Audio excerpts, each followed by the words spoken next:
एक अधूरी क्लास हमेशा अधूरी जानकारी देती है, इसलिए क्लास को अंत तक देखें। सभी को नमस्कार। मैं Hemlata Verma HC² Hemlata coaching classes में आप सभी का स्वागत करती हूँ।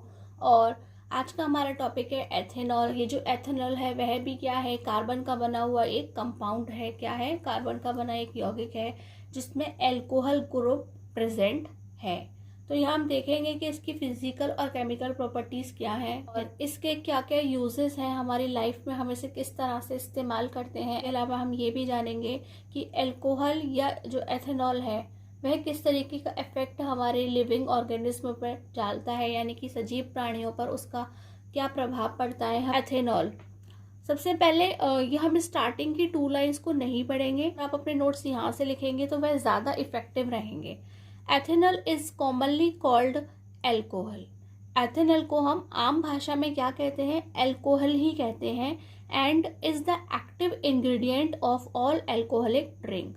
और जितने भी एल्कोहल के ड्रिंक बनाए जाते हैं ये उनका एक्टिव इंग्रेडिएंट है, यानी कि मेन कंपोनेंट है, इन्हीं से बनाए जाते हैं, इसके बिना नहीं बन सकते। अब ये होता किस तरीके का है? Ethanol is a liquid at room temperature. तो ये रूम टेम्परेचर यानी कि आपके रूम का जो टेम्परेचर होता है उस पर लिक्विड होता है। तो रूम टेम्परेचर क्या होता है? अराउंड 22 और 23 डिग्री सेंटीग्रेड हमारे रूम का टेम्परेचर होता है। और उस समय ये कैसा होता है? लिक्विड फॉर्म में होता है। It's melting point is -114 degree Celsius. और ये मेल्ट कब होता है, पिघल कब जाता है? तो आप कहेंगे कि ये -114 डिग्री सेंटीग्रेड पर पिघल जाता है। And boiling point is 78 degree Celsius. और 78 डिग्री सेल्सियस पर ये उबल जाता है। तो ये हमने इसके तीनों जो फॉर्म्स थे अच्छे से देख ली कि ये कब लिक्विड है, कब मेल्ट हो रहा है, कब ये बॉयल हो रहा है। और ये भी जान लिया कि हमारे आम भाषा में इसे ही अल्कोहल कहा जाता है। और जितने भी अल्कोहलिक ड्रिंक होते हैं उनका ये मेन इंग्रेडिएंट है। इन एडिशन, और इसके अलावा, because it is a good solvent. क्या है? ये एक गुड सॉल्वेंट है। तो सॉल्वेंट क्या होते हैं? आपने 9th क्लास में भी पढ़ा था कि मान लीजिए सॉल्वेंट वह होते हैं जिनके अंदर हम किसी चीज़ को मिलाते हैं। किसी चीज़ को मिलाने से मतलब क्या है? मान लीजिए कि नींबू पानी है, तो नींबू पानी के अंदर क्या है कि पानी है और नींबू है। तो वहां पर हमने नींबू को किस में मिलाया था? पानी में मिलाया था। तो वह पानी क्या है? यानी कि नींबू थोड़ी सी मात्रा में होता है और पानी बहुत सारा होता है। तो जो भी जिसकी भी क्वांटिटी या अमाउंट ज़्यादा होता है वह क्या होता है? वह सॉल्वेंट होता है। तो यहाँ पे ये बोल रहे हैं कि ये कैसा है? Because it is a good solvent, ये एक अच्छा सॉल्वेंट है। It is also use in medicine. तो इसीलिए इसका इस्तेमाल किस में किया जाता है? मेडिसिन बनाने में किया जाता है। Such as tincture iodine. ये टिंचर आयोडीन क्या होता है? ये जो टिंचर है वो एथेनॉल को कहा गया है कि ये आयोडीन और एथेनॉल का जो सॉल्यूशन होता है उसे टिंचर आयोडीन कहते हैं। और यह क्या होता है? एक एंटीसेप्टिक होता है। कफ सिरप बनाने में इस्तेमाल किया जाता है। आपको सर्दी खांसी जुकाम हो जाता है और डॉक्टर आपको एक सिरप लिखता है, उसमें किया जाता है। टॉनिक्स, और जितने भी जो टॉनिक होते हैं वह भी बच्चों को या बड़ों को उनकी एज के हिसाब से दिए जाते हैं, जो उनको स्ट्रॉन्ग बनाता है, हेल्दी बनाता है। तो तरह तरह के टॉनिक्स मिलते हैं। एंड इन होम्योपैथी, तो आपने देखा होगा कि जो होम्योपैथिक मेडिसिन होती हैं उनमें छोटी छोटी गोलियां होती हैं या पूरा लिक्विड फॉर्म में होता है। तो वहाँ पर भी इसका इस्तेमाल किया जाता है। और जो छोटी छोटी गोलियां होती हैं उनके अंदर भी लिक्विड मेडिसिन को ऐड किया जाता है। वही लिक्विड मेडिसिन वहाँ पर यह क्या है? एक सॉल्वेंट की तरह काम कर रहा है, कि यानी कि इसी के अंदर थोड़ी सी दवाई मिला दी जाती है और बाकी उसमें क्या होता है? उसमें एथेनॉल डला हुआ होता है। Ethanol is also soluble in water. और ये किस तरीके का है कि इसको हम वाटर में भी डिजोल्व कर सकते हैं इन ऑल प्रोपोर्शंस। और कितनी भी मात्रा में मिला सकते हैं, वहाँ पे ऐसा कुछ नहीं है कि वाटर और जो हमारा एथेनॉल है उसका रेशियो क्या होना चाहिए। तो हम इसे किसी भी प्रपोर्शन में ऐड कर सकते हैं। जब हिंदी मीडियम इसे लिखेगा, नोट्स बनाएगा, तो यहाँ से बनाएंगे। मान्यता, एथेनॉल को एल्कोहल कहा जाता है, यानी कि जो एथेनॉल ही है उसे ही हम डायरेक्ट एल्कोहल कह देते हैं। तथा यह सभी एल्कोहलिक पेय पदार्थों का महत्वपूर्ण अवयव होता है। पेय पदार्थ यानी कि पीने वाले ड्रिंक्स, तो जितने भी अल्कोहल वाले ड्रिंक्स होते हैं उनका ये मेन कंपोनेंट है, इसी को डाल करके बनाया जाता है। और फिर यहाँ से लिखें एथेनॉल कमरे के ताप पर द्रव अवस्था में होता है, यानी कि जो हमारे कमरे का ताप होता है, नॉर्मल टेम्परेचर होता है रूम का, फिर 22 से 23 डिग्री सेल्सियस का होता है, उस पर यह द्रव अवस्था में यानी कि तरल होता है, लिक्विड होता है। इसका गलनांक -114 डिग्री सेल्सियस होता है, यानी कि इतने टेम्परेचर पर यह क्या होता है, पिघल जाता है। तथा क्वथनांक 78 डिग्री सेल्सियस यानी कि 78 डिग्री सेल्सियस होता है। इतने टेम्परेचर पर यह उबल जाता है। क्वथनांक मतलब क्या होता है कि उसके उबलने का तापमान जो भी होता है उसे हम क्वथनांक कहते हैं। इसके अतिरिक्त यह एक अच्छा विलायक है। अच्छा विलायक होने का क्या अर्थ है? विलायक कौन होते हैं? जिसमें हम कोई चीज़ मिलाते हैं। जैसे कि पहले मैंने नींबू पानी की बात की थी, तो अब हम दूध की बात करते हैं। जैसे हमें दूध पीना होता है तो हम क्या करते हैं, उसमें चीनी मिला देते हैं।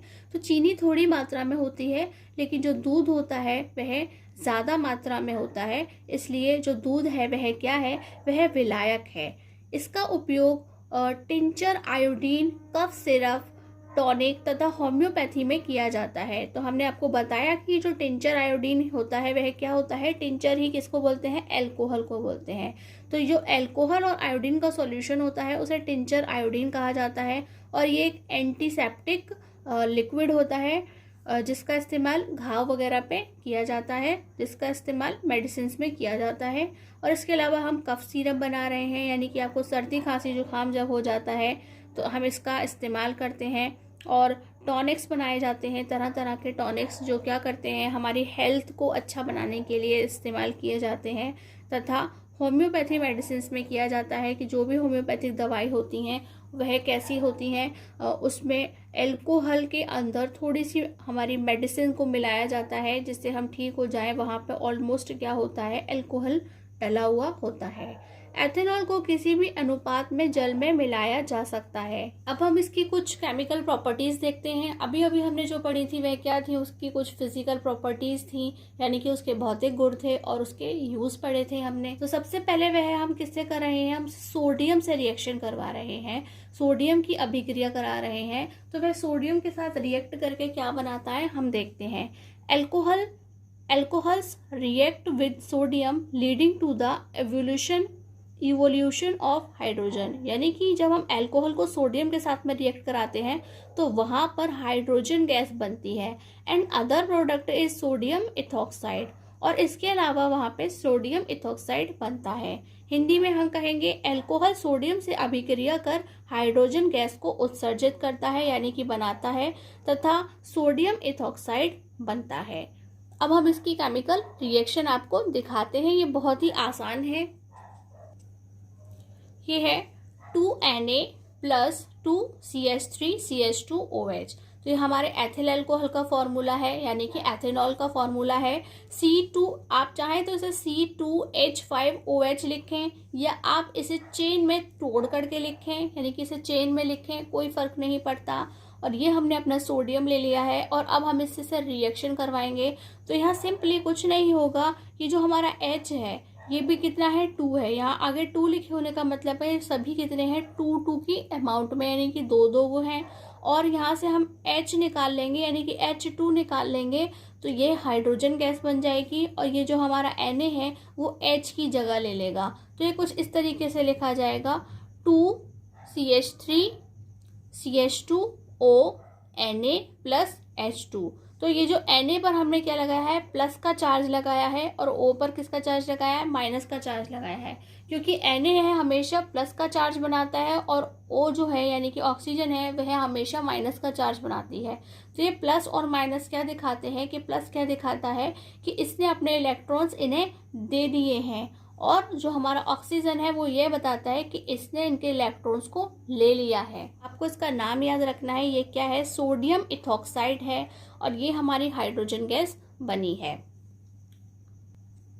नेक्स्ट है रिएक्शन विद H2SO4, यानी कि H2SO4 से अभिक्रिया। Heating ethanol at 443 kelvin with excess concentrated sulphuric acid results in the dehydration of ethanol to give ethene, यानी कि वहाँ पे क्या हो रहा है कि अगर हम H2SO4 के साथ में इस टेम्परेचर पर इसे हीट करते हैं, और कैसे, ये बहुत ज़्यादा मात्रा में है ना, यानी कि भरपूर मात्रा में H2SO4 के साथ में हम इसे हीट करते हैं, तो वहाँ पर क्या हो रहा है, वहाँ पे डिहाइड्रेशन हो रहा है।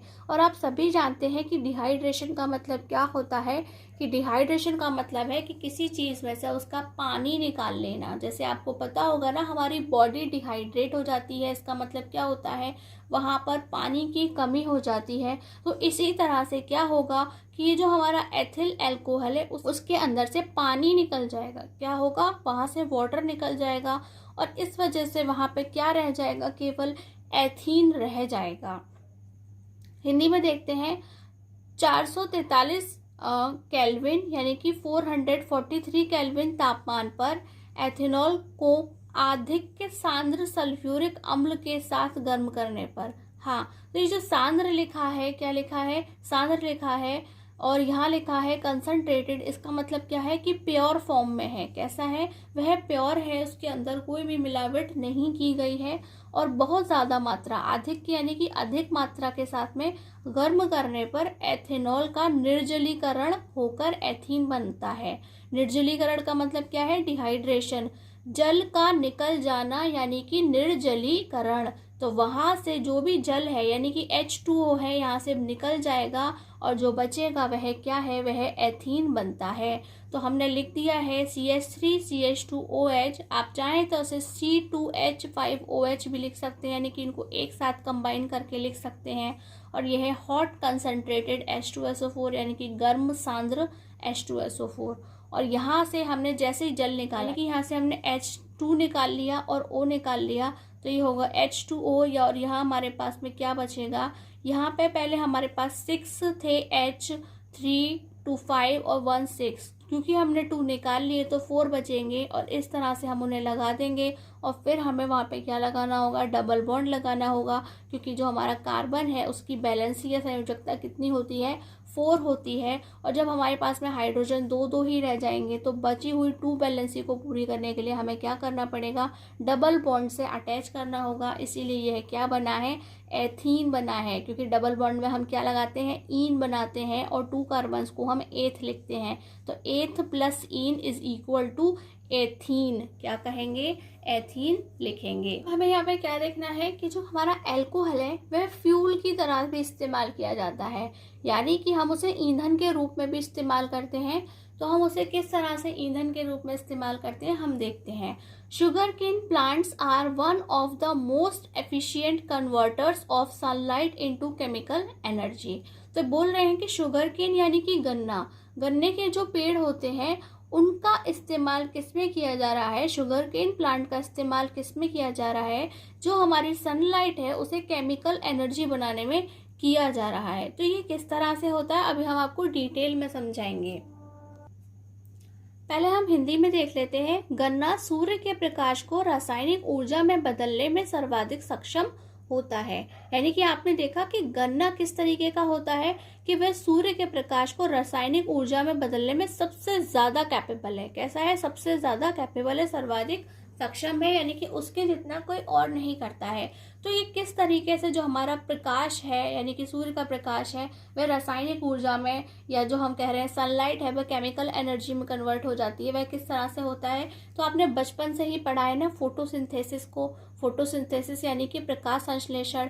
पौधे जो होते हैं अपना खाना खुद बना लेते हैं। कैसे बना लेते हैं, सूरज की रोशनी में बनाते हैं। कैसे बनाते हैं, वह सनलाइट में बनाते हैं। और पानी, जब हम पौधों में पानी डालते हैं उसी से वे अपना भोजन बना लेते हैं सनलाइट में। तो वहाँ पे क्या होता है कि आपने देखा जो हमारा और जो हमारे प्लांट हैं वह क्या लेते हैं, एटमॉस्फेयर से CO2 लेते हैं। क्या लेते हैं, CO2 गैस लेते हैं। तो वह जो CO2 है वह सनलाइट के साथ में, और जो हमने मिट्टी के अंदर पानी डाला यानी कि हम अपने प्लांट में पानी डालते हैं, तो वह आपस में मिलकर के एक एनर्जी बनाते हैं। जो हमारे सूर्य का प्रकाश था उसी से क्या बनता है, भोजन बनता है। यानी कि जो सनलाइट भोजन बना रही होती है वही भोजन क्या होता है, प्लांट के अंदर एक केमिकल यानी कि रासायनिक ऊर्जा के रूप में इकट्ठा हो जाता है। वहां पर उसके बंडल्स बन जाते हैं, और वह बंडल्स जो होते हैं वह प्लांट के अंदर स्टोर हो जाते हैं। तो जो हमारा गन्ना है, यानी कि जो गन्ना है, शुगर, हमारा शुगर केन है, वह इस चीज़ को सबसे ज़्यादा अच्छे से करके दिखाता है, यानी कि वहाँ पे सबसे ज़्यादा एनर्जी के बंडल्स बनते हैं। और उनका क्या होता है, वहाँ से हम इन्हें काट लेते हैं। क्या करते हैं, हम शुगर केन्स के जो प्लांट होते हैं उन्हें काट करके स्टोर कर लेते हैं, और स्टोर करने की वजह से जो हमारी एनर्जी होती है, जो हमारी जो केमिकल ऊर्जा है, यानी कि जो रासायनिक ऊर्जा है, केमिकल एनर्जी है, वो उनके अंदर स्टोर हो जाती है। और स्टोर होने के बाद में क्या होता है कि जो गन्ना होता है वह कहाँ चला जाता है, वह चीनी मिल चला जाता है। क्या बनता है, हम कहेंगे कि गन्ने से, यानी कि शुगर केन से शुगर बनती है, तो वह फैक्ट्री चला जाता है और वहाँ जाके उसमें से क्या बनती है, चीनी बन जाती है। लेकिन जो चीनी बनती है, उस चीनी के अलावा जितनी मात्रा में चीनी बनती है, उसके अलावा उससे ज़्यादा मात्रा में वहाँ पे क्या बनता है, एक शीरा बनता है। शीरा क्या होता है, जैसे आपने गन्ने का जूस पिया होगा, है ना, गर्मियों में सभी गन्ने का जूस पीते हैं। तो जब हम गन्ने का जूस पीते हैं और देखते हैं कि मशीन में गन्ना डाला जाता है, तो वहाँ पे उसका वेस्टेज निकलता है। इसी तरह से चीनी मिल में क्या होता है, गन्ने का जो वेस्टेज निकलता है उसे शीरा कहा जाता है। क्या कहा जाता है, शीरा कहा जाता है। वही शीरा जो होता है वो एक टाइप का लिक्विड गुड़ जैसा होता है। जैसे आप सभी ने गुड़ देखा है ना, गुड़ को इंग्लिश में जैगरी बोलते हैं। जिसे गुड़ नाम से नहीं पता उसे जैगरी नाम से पता होगा। उसका इस्तेमाल हम काफ़ी चीज़ों में करते हैं, मिठाई वगैरह में भी करते हैं। तो ये जो गुड़ होता है हम उसे सर्दियों में ज़्यादा खाते हैं। तो वही जो शीरा होता है वो एक लिक्विड गुड़, यानी कि लिक्विड जैगरी के फॉर्म में होता है। और उसी से हम क्या बनाते हैं, इसी को हम फ्यूल की तरह इस्तेमाल करते हैं। तो हम उसे फ्यूल या ईंधन के तौर पे किस तरह से इस्तेमाल करते हैं, क्या इस्तेमाल हो रहा है। Some countries now use alcohol as an additive in petrol, यानी कि अब वह पेट्रोल के अंदर मिक्स किया जा रहा है। किस तरह से, since it is a cleaner fuel, यह कैसा है, एक स्वच्छ ईंधन है। क्लीनर फ्यूल यानी कि उसमें से कोई धुआं नहीं निकलता है, खराब गैसेस नहीं निकलती हैं, जैसे कि हमने पहले देखा था कि पेट्रोल और कोल को जलाने पर निकलती हैं।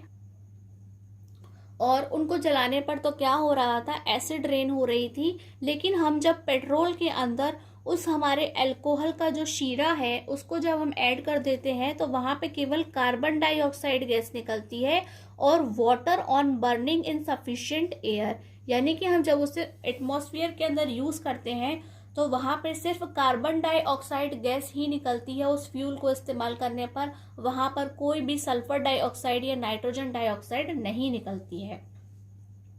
गन्ना सूर्य के प्रकाश को रासायनिक ऊर्जा में बदलने में सर्वाधिक सक्षम होता है।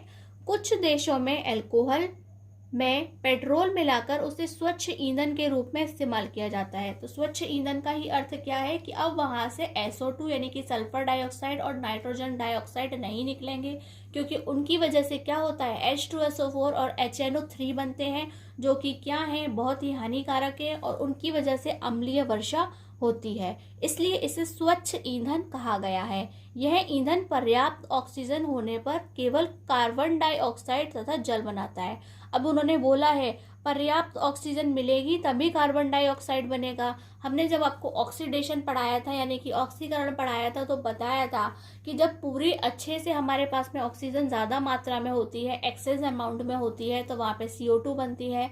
लेकिन अगर वहाँ पे लैक हो जाता है, यानी कि लैक ऑफ ऑक्सीजन होगा, ऑक्सीजन की कमी होगी, तो वहाँ पे कार्बन मोनोऑक्साइड बन जाती है, जो कि क्या है, एक साइलेंट किलर गैस होती है। तो इस तरह से हमने देखा कि हमने इसे फ्यूल के रूप में किस तरह से इस्तेमाल किया है। और अब हम देखेंगे कि इसका, यानी कि अल्कोहल का हमारी लाइफ में क्या रोल होता है। अल्कोहल्स अफेक्ट लिविंग बीइंग्स, यानी कि सजीव प्राणियों पर अल्कोहल का क्या प्रभाव होता है। देखिए, इस टॉपिक पर हम जितना लिखें उतना कम है, और आप सभी लोग अपने आसपास की ज़िंदगी से काफ़ी कुछ इस टॉपिक पर लिख सकते हैं। जैसे आप सभी जानते हैं कि अल्कोहल क्या है हमारी लाइफ में। मोस्टली लोग ऐसे होते हैं जो ड्रिंक करते हैं, यानी कि शराब पीते हैं, और वही क्या है, वही हमारे लिए क्या है, अल्कोहल है।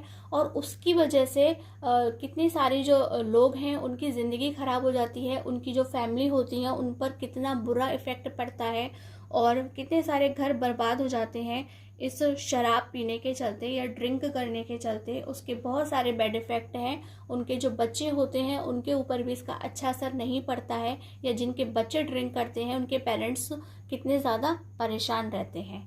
तो हम यहाँ पे कुछ थोड़ी सी चीज़ों को डिस्कस करेंगे, लेकिन आप इससे और भी बेटर लिख सकते हैं। तो आप इसे और भी अच्छा लिखने की कोशिश करें। अपने आसपास के जो भी आपको एक्सपीरियंस मिला हो, आपने आस पड़ोस में, रिश्तेदारों में, घर में कोई ना कोई ऐसा ज़रूर देखा होगा जो ड्रिंक करता होगा और उसकी जो लाइफ है वो बिल्कुल भी नॉर्मल नहीं होती है, वहाँ पे काफ़ी चीज़ें गलत होती हैं। Drinking alcohol is condemned, but condemned मतलब निंदनीय, बुरा काम। बुरे काम को क्या बोलते हैं कि जिसको सब करने को मना करते हैं वो है condemned. Drinking alcohol is condemned but still prevalent in the society at large, यानी कि यह बुरा काम होने के बावजूद, जिसकी सब निंदा करते हैं, निंदनीय होने के बावजूद भी यह कैसा है कि हमारे समाज के अंदर बड़े सारे लोग, यानी कि समाज में बहुत सारे लोग इस काम को करते हैं। When alcohol यानी कि when ethanol is consumed in excess, यानी कि जब हम इसे बहुत ज़्यादा मात्रा में पी लेते हैं या इसका इस्तेमाल कर लेते हैं, it slows down the metabolic process. यह क्या करता है, हमारे मेटाबॉलिक प्रोसेस को स्लो कर देता है। मेटाबॉलिक प्रोसेस क्या होता है, वह प्रोसेस जिसमें हमने अपना जो भी खाना खाया होता है, जो भी हमने फूड लिया होता है, वह उसको क्या करता है, एनर्जी में कन्वर्ट करता है, और वही एनर्जी हमारे पूरे शरीर को चलाने के काम आती है। यानी कि हम पूरा सुबह अपने उठने से रात को सोने तक और सारे कामों को अच्छे से कर पाते हैं। वह क्या है, मेटाबॉलिक प्रोसेस होता है। And weakens the central nervous system, और जो हमारे तंत्रिका तंत्र है उसके सिस्टम को भी क्या कर रहा है, कमज़ोर कर रहा है। तो आपको पता होना चाहिए कि हमारा नर्वस सिस्टम ही है जो हमारे पूरे शरीर को चलाता है, और सभी काम को उसकी वजह से ही हम पूरा कर पाते हैं। Due to which there is lack of coordination, उसकी वजह से क्या होता है, कोऑर्डिनेशन खराब होता है, यानी कि आपको ठीक से अपने काम कर नहीं पाते हैं। मेंटल वर्ड, यानी कि दिमाग भी ठीक से काम नहीं करता है। सेंसलेसनेस हो जाते हैं, यानी कि आपको समझ नहीं आता क्या सही है क्या गलत है, आप कुछ भी करते हैं। A person feels very good, और जो व्यक्ति होता है वह काफ़ी अच्छा फील करता है, उसे बहुत अच्छा लगता है ड्रिंक करने के बाद। But this affects his thinking understanding, पर उसकी वजह से क्या हो रहा है, उसके सोचने समझने की शक्ति पर, और सोचने और समझने की शक्ति पर बुरा असर पड़ता है। एंड मसल्स बैडली, और जो उसके मसल्स होते हैं शरीर के वो भी खराब हो जाते हैं। लेकिन देखिए जो पीने वाला है उसे सिर्फ पीना अच्छा लगता है और वो उसी चीज़ पे फोकस करता है, वह ध्यान ही नहीं देता कि उसके सोचने समझने की शक्ति खराब हो रही है, और जो उसके मसल्स हैं यानी कि शरीर की मांसपेशियां हैं वो खराब हो रही हैं।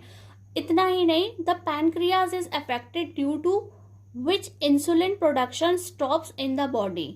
और क्या होता है कि जो हमारा पैनक्रियाज होता है वह क्या करता है, इंसुलिन बनाता है बॉडी के अंदर, जिसकी वजह से क्या होती है, हमारी शुगर मेंटेन रहती है। लेकिन ड्रिंक करने वाले जो लोग होते हैं उनका क्या होता है, वह स्टॉप हो जाता है। क्या होता है, जो इंसुलिन का प्रोडक्शन है बॉडी के अंदर, इंसुलिन बनना जो स्टॉप हो जाता है, और उसकी वजह से क्या होता है, and the person gets diabetes, और उसे क्या हो जाती है, उसे डायबिटीज़ हो जाती है। और आप जानते हैं कि डायबिटीज़ कैसी एक बीमारी है, एक बार हो जाती है फिर लाइफ टाइम आपके साथ में रहती है। समटाइम्स इवन कैंसर, और इससे कभी कभी क्या होता है, पैनक्रियाज का कैंसर भी हो जाता है। जब ये बहुत बुरी तरह से अफेक्टेड हो जाती है तो वहाँ पर कैंसर भी बन जाता है पैनक्रियाज में। मैथेनॉल, जैसे कि हम एल्कोहल्स की बात कर रहे हैं तो हम जो ड्रिंकिंग एल्कोहल होते हैं वे कौन से होते हैं, एथेनॉल होते हैं। और अब हम बात कर रहे हैं मैथेनॉल की, क्योंकि यह भी क्या है, एक एल्कोहल है। तो methanol is a poisonous substance. तो जो मैथेनॉल होता है वह कैसा होता है, पॉइजनस, यानी कि एक जहरीला पदार्थ होता है, वह पॉइजन होता है उसके अंदर। Consumption of which leads to the death of the person, और इसके इस्तेमाल से क्या हो जाता है, इंसान की मृत्यु तक हो सकती है, यानी कि वह मर सकता है।